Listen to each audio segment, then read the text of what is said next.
It began with a single trembling sentence in a June 2025 interview. Vince Gill, at 67, said what he had kept inside for years. The country legend, known for a voice as clean as prayer and a humility that became his trademark, looked back on the moment he first agreed to join the Eagles, stepping into a role left vacant by Glenn Frey's death in January 2016. He spoke of grief, duty, and an unexpected burden that followed him from the wings onto the stage. But what he admitted next caught even longtime fans off guard. The cost of preserving a legacy had cut deeper than anyone imagined. How do you honor a brother you never replaced? And how much of yourself are you willing to lose in the process? Vince's story didn't start under stadium lights. It began in small rooms, with a young man from Oklahoma learning to make the guitar sing the way sorrow and hope sound the same. Early loss taught him that music could both wound and heal. His father's absence was a quiet propulsion toward anything that felt like belonging. Those early years, garage practice, session gigs, nights in smoky bars, shaped a musician who prized melody over flash. He became the kind of artist who could make two notes say what a speech never could. That sensitivity would later make him a natural fit for the Eagles' intricate harmonies, but it also seeded a vulnerability that fame would test. By the time he was invited into the Eagles' orbit, Vince was already a respected solo artist, a virtuoso guitarist, and a voice radio stations trusted to soothe an entire generation. The offer, Don Henley personally reaching out, felt like both an honor and a summons. Glenn Frey hadn't just sung parts. He'd embodied an attitude, a swagger, a particular way of being in a band.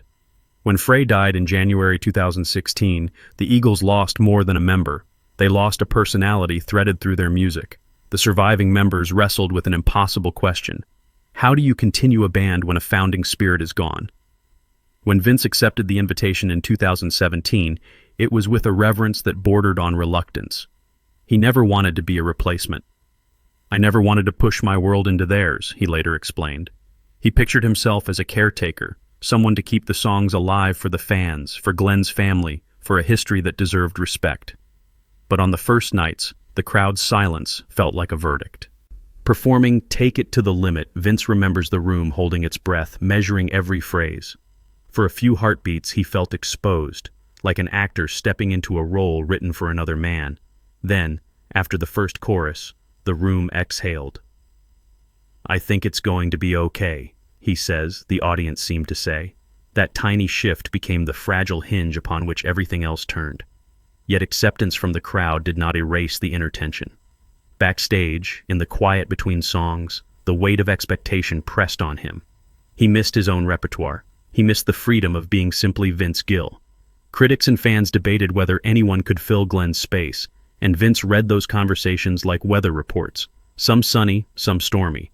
The pressure wasn't only public. Inside the band, he felt the constant pull of legacy and loyalty. He wanted to honor Glenn without pretending to be him.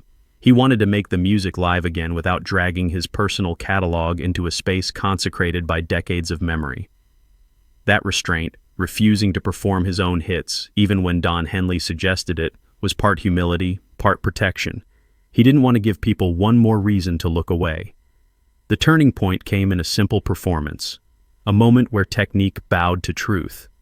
As he sang, something shifted, not in the arrangement, but in the room. The audience stopped comparing and began to connect. Where once they'd listened for impersonation, they now listened for feeling. Vince realized then that his role wasn't to erase Glenn's presence, but to echo it in ways that honored what came before while allowing the music to breathe. That realization did not make the doubts disappear. It softened them, like sunlight through a curtain, revealing both scars and possibility. Years into the role, Vince found a rhythm that was less about proving and more about stewardship. He learned to sit inside the band's chemistry, offering his voice as a thread that could stitch new pages into a long story. Interviews in 2025, Parade, the Boston Globe, capture this evolution. A man who misses his solo life, but who also understands the sacredness of what he helps carry. He's candid about longing and gratitude, about nights when the songs feel heavier because they carry the memory of a lost friend. He admits to quiet loneliness at times, the kind that follows you into hotel rooms after a standing ovation. But he also speaks of joy, of the rare privilege of singing Hotel California, and feeling generations in the crowd lift every chorus like a shared prayer. Now, at 67, Vince's confession feels less like a revelation and more like unburdening. He doesn't claim to have replaced Glenn Frey. He never tried. What he did, and what he still does, is preserve. He chose humility over spotlight, legacy over promotion. He declined to make the Eagles a stage for his own catalog because he believed the songs belonged to everyone who'd grown up with them. That decision cost him small personal comforts, rare solo moments in the set, the chance to stretch into his own hits. But it bought something deeper, the right to stand in a circle of music that has outlived its makers and to keep that music breathing. In the end, Vince Gill's years with the Eagles are a portrait of trade-offs. Fame traded for fidelity, solo spotlight traded for collective stewardship. He stepped into a role born of tragedy and turned it into a form of homage. His story asks a quiet question of anyone who loves art and legacy. When a masterpiece outlives its authors, who gets to tend it, and how do we do so without losing ourselves?